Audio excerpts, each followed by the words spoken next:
Hey there, and welcome to Family Revenge. We're so glad you're here. Don't forget to like and subscribe so you can stay with us for every twist and turn.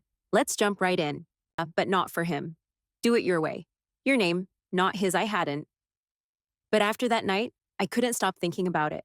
Those stories from the diner started sounding like blueprints. The way pilots talked about the mechanics they trusted, the respect, the stakes, the control behind the chaos. One old guy, Larry, used to say, "We land because someone back there made sure we could." That stuck with me. So I looked up schools. Closest one was a technical college about an hour east. They had an aviation maintenance program that didn't care where you came from, just whether you could learn. I applied behind my mom's back and got in. Financial aid covered the tuition. I'd saved enough from bagging groceries to make the move. The night before I left, she walked into my room with something small in her hand, a keychain, tiny silver wrench, beat up already. I turned it over. Scratched on the back were 4 words, crooked but deep, earned, not given. "That's your reminder," she said. "No one hands you anything in this world." Especially not him. I squeezed it tight in my palm. "I'm not doing this for him." "I know," she said. "That's why you're gonna make it." We didn't hug. We weren't really the hugging type. But she brushed my hair back before walking out. That was more than enough. The next morning, I left Lubbock before sunrise, radio off. No goodbyes to my father, just my bag, my wrench, and the sound of my mom's voice echoing in my head. I pulled my first overnight shift 3 days after starting the job. Graveyard rotation in January, sleep biting through the hangar doors like we owed it money. My fingers were so stiff I could barely grip a torque wrench, but I wasn't about to ask for hand warmers. The older guys noticed. That was the test. You either held up or you got labeled soft. I held. We worked on broken galley latches, tire changes, ice-damaged cowling, anything that couldn't wait until daylight. I didn't complain, not once. Just kept showing up, learning the systems, and making damn sure when I fixed something, it stayed fixed. Pilots started remembering my name. Crew chiefs stopped double-checking my work. That's when I knew I was doing something right. I started teaching newer techs a couple years in. Showed them tricks to tighten fittings with less strain, how to read wear before it became failure. Not because I had to, because someone should.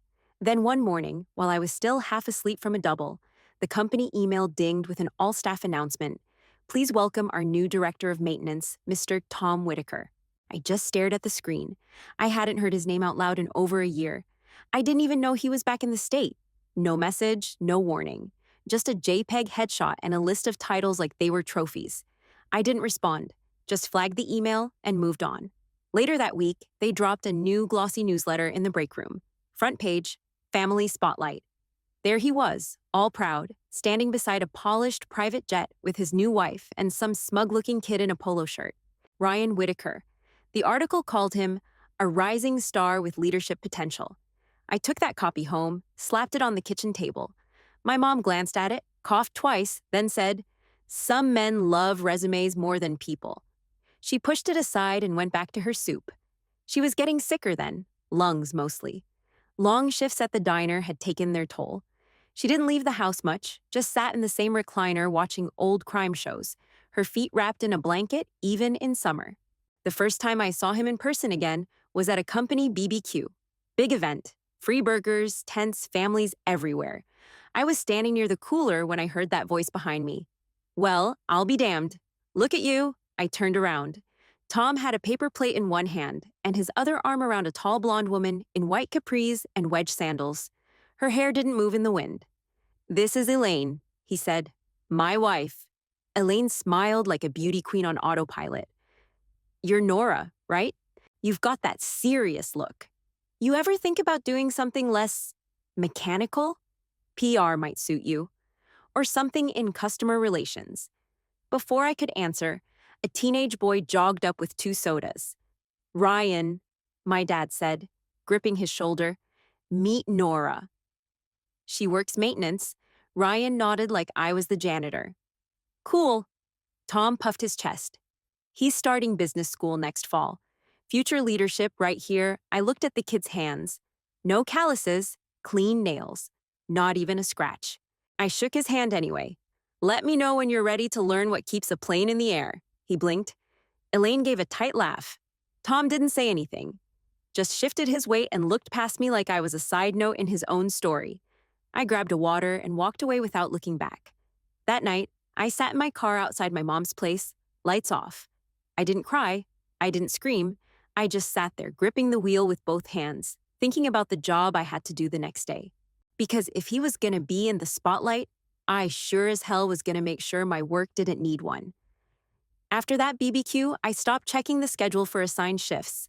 I just showed up and asked what needed doing. Overnights, turnarounds, unscheduled maintenance, on the tarmac diagnostics. I took every job no one else wanted. If a plane came in with mystery rattles or pressure drops at 3 a.m., I was the first one crawling under it with a flashlight and a wrench in my teeth. Rain, ice, doesn't matter. If it moved, I'd tighten it. If it cracked, I'd patch it right. I started bringing an extra thermos and keeping a toothbrush in my locker. Home became optional. I didn't do it to impress anyone. I did it to make damn sure that no one, especially not Tom, could say I was there because of a name. The work wore on me, but it got noticed. Pilots started asking dispatch, "Is Whitaker working tonight?" Crew chiefs would say, "Let Nora run the inspection. She catches things early." Didn't stop the evils from calling me steady, not exceptional. But I knew better. One night, mid-February, we had a jet stall on the taxiway less than 2 hours before a charter flight to Cancun.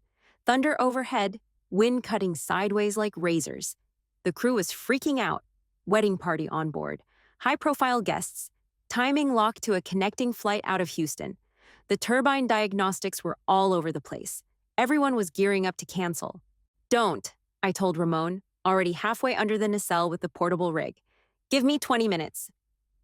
15 in, soaked to the bone. I isolated a failed relay in the throttle assembly. Swapped it with a part from a grounded CRJ. Brought that sucker back online with 4 minutes to spare.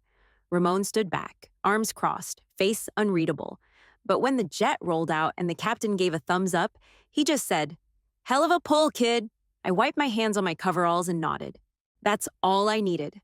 A week later, the evaluation summary hit my inbox again. Consistent, reliable. Could show more leadership initiative. I deleted it without reading the rest.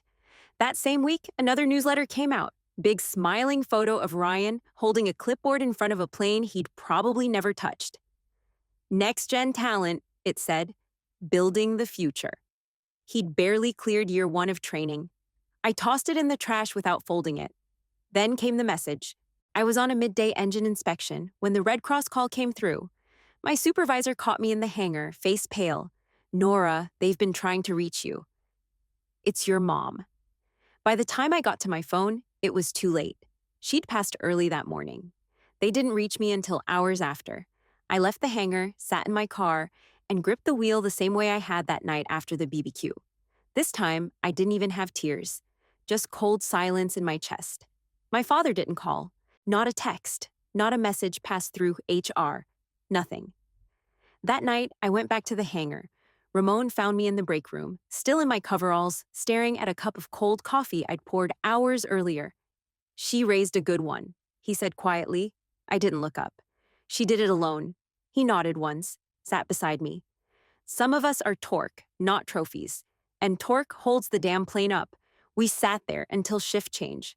From that point on, I stopped reading my own name altogether. Let the system call me steady. I knew what I was. Ramon knew too. So did the pilots. Ryan kept popping up in newsletters, wearing blazers that had never seen jet fuel, talking about innovation and legacy like it was a group project. Fine, let him pose. I'd keep showing up, tightening bolts, running diagnostics, holding the damn plane up. A couple weeks before Christmas, they held the annual holiday event at corporate HQ. Black tablecloths, fake garland, paper snowflakes taped to the windows like that somehow made a break room feel classy. I showed up in my uniform, blue coveralls with my name stitched in red. Everyone else was in business casual. I stood out, but I wasn't changing. I was grabbing coffee near the back when I heard him. Loud, polished, that same clipped tone he used to use when ordering tires over the phone. "Tom, this young man right here," he said, clapping a hand on Ryan's shoulder, "is the next big thing at this company." People clapped, not loud, but enough to feel staged. Ryan smiled like a prom king. Elaine stood beside them, all pearls and perfume, her laugh sharp enough to cut glass. I stayed quiet, Just kept sipping my coffee, waiting for the speeches to be over so I could leave unnoticed. Then a woman from HR walked over and tapped my arm. Nora, right? Can you help us get a quick picture of the Whitaker family? I stared at her. She held out the company phone like I was the damn intern. You know, just a quick snap for the site. We'd love to include you if there's time I didn't answer. Just took the phone, walked over, and snapped 3 photos. Flash on. Tom didn't even glance at me. Ryan gave a thumbs up. Elaine adjusted her scarf between shots like this was a magazine shoot. Then she turned to me and smiled with all teeth. You know, Nora, you really should think about something more customer-facing. You've got the look. Something less mechanical. I handed the phone back without a word and left the room. On the drive back, I pulled off at some dusty gas station off the main road. Sat in my car with the engine running. Checked the company site. There it was. Front page. The photo I'd taken. Tom, Elaine, Ryan, all smiling like they were the backbone of the airline. The caption read, "Legacy in Motion. A family dedicated to the skies." I stared at it until my eyes burned. Not because I wanted to be in the shot. Hell no, but because I finally understood what I was to them. Background noise.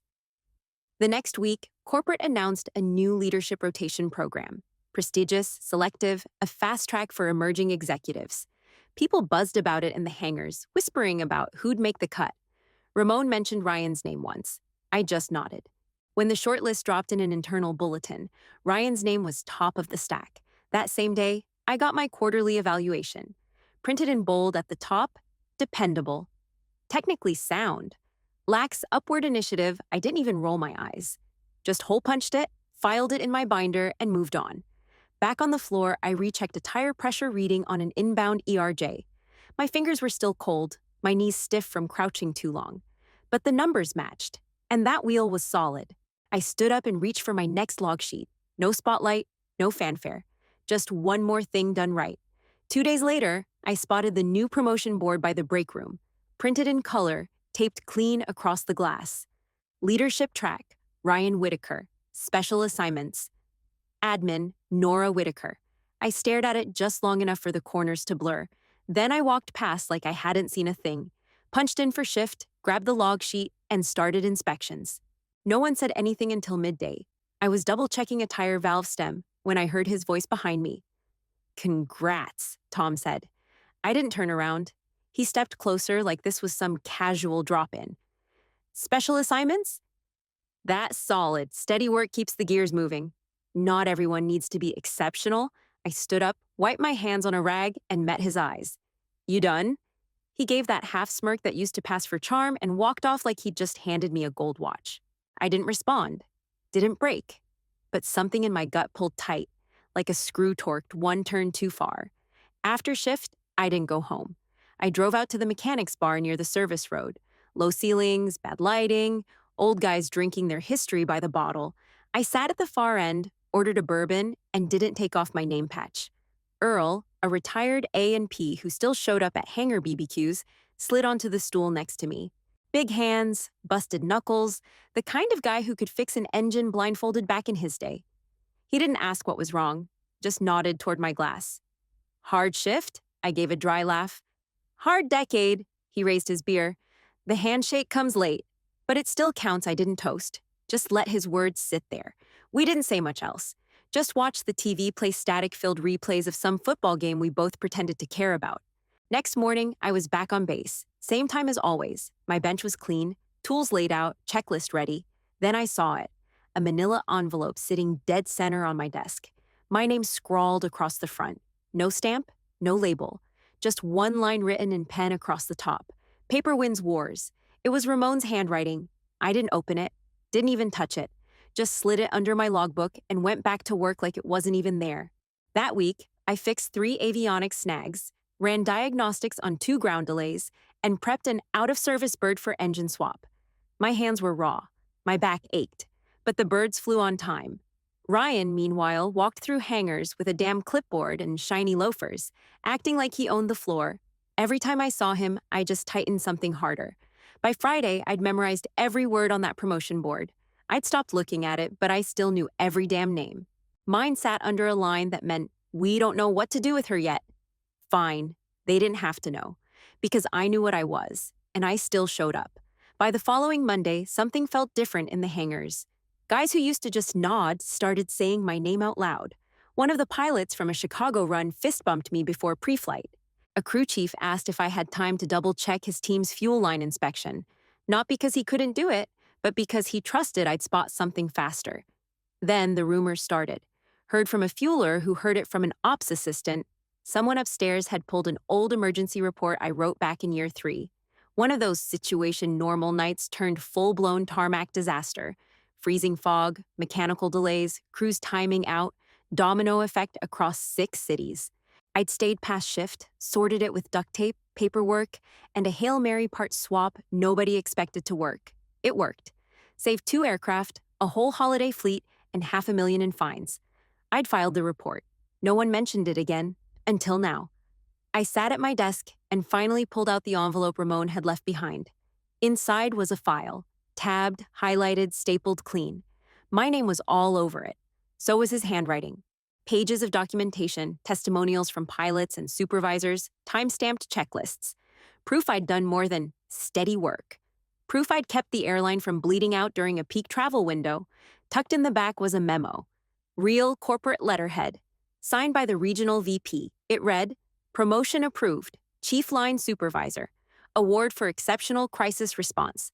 To be formally presented at the upcoming company-wide recognition ceremony. No mention of Tom, but I didn't need it."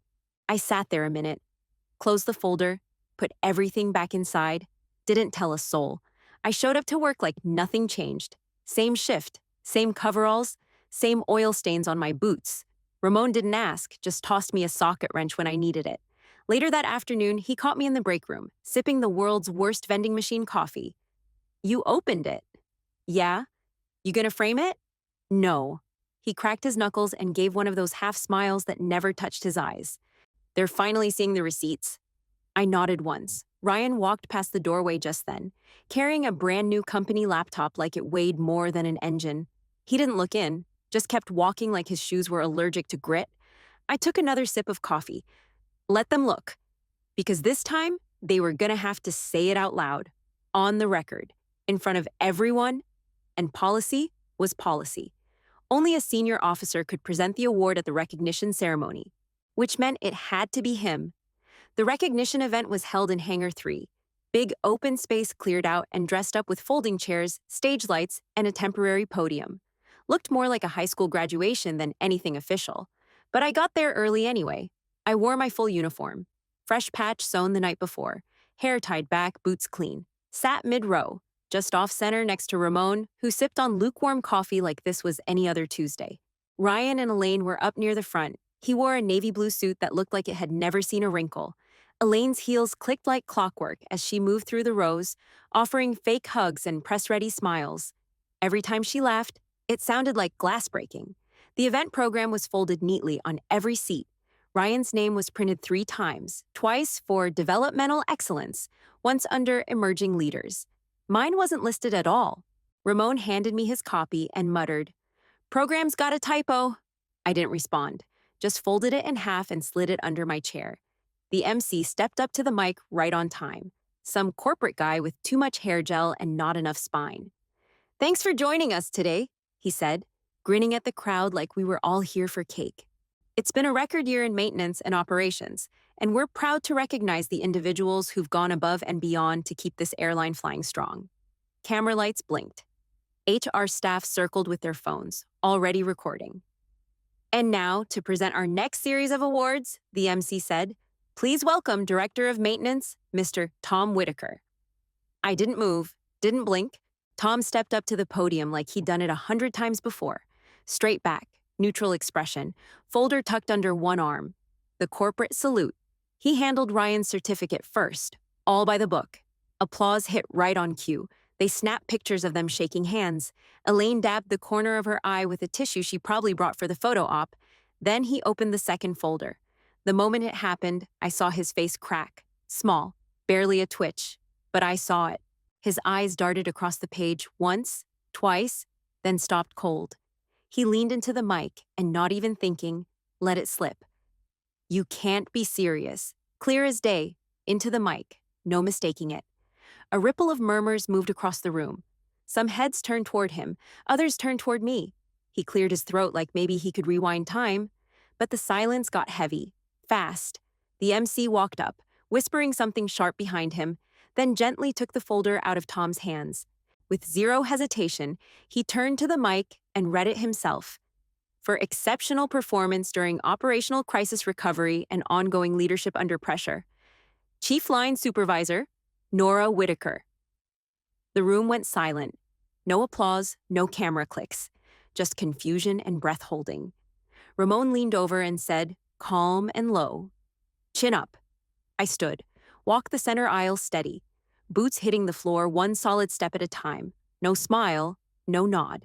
Just my damn name, finally said out loud in a room where it couldn't be ignored. When I reached the stage, Tom was still standing there like he'd seen a ghost. The folder was gone, but protocol's protocol. He was the one required to place the award and bars on my uniform. He didn't say a word as he pinned them. His hands trembled just enough to notice. Up close, he looked hollow, like the title he clung to had turned to smoke in his mouth. For the cameras, he managed to smile. Barely. I stared ahead, jaw locked. No handshake, just the two of us frozen in place while flashbulbs went off like fireworks. Then, slowly, the clapping started. Way in the back, mechanics first. Guys I'd worked with on graveyards, women who'd seen me crawl under jets with busted knuckles and no backup. Then came the flight crews, pilots I'd saved from delays, crew chiefs who trusted me to sign off their reports without a second glance. Last were the execs. Late, awkward, mostly because they had no clue what just happened. But they clapped anyway. For the record, for the photo, for the one name they hadn't seen coming. As soon as the last flash went off, I stepped off the stage and headed straight for the exit. Didn't stop for handshakes, didn't grab a drink. Just walked steady past the folding chairs and company smiles like the floor might collapse if I stood still. People whispered as I passed. "That's her," someone said. "She's the one they were talking about." I didn't look back, just kept moving, eyes forward, mouth shut. Outside, the air was cool and dry, the kind of quiet that hits after a storm clears out. But of course, they followed. Elaine got to me first, click-clacking behind in her heels like a dog on tile. She smiled wide like it cost her something. "We're proud of you two," she said. I gave her a nod. Not rude, not warm. Just enough to let her be done. Ryan came next.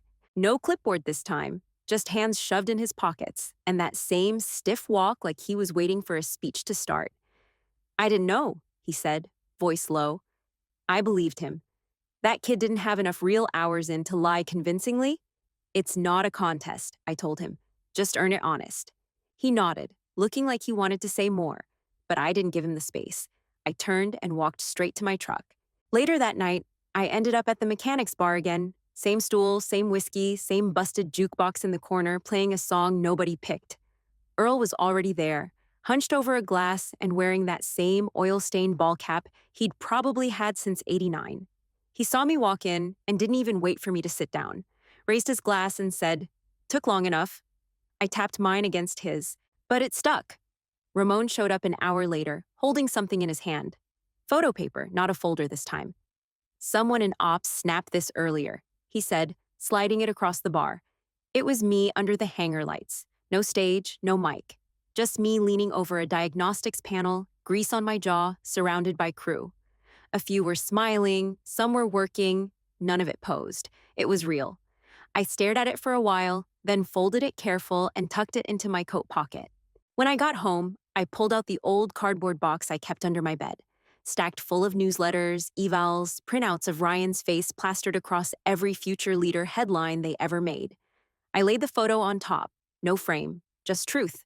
New cover for an old story. I stayed up most of the night writing 2 letters. The first was to my crew. Laid it out straight. What I expected, what I'd back them on, what I wouldn't tolerate. No speeches, just the truth. The second one was harder.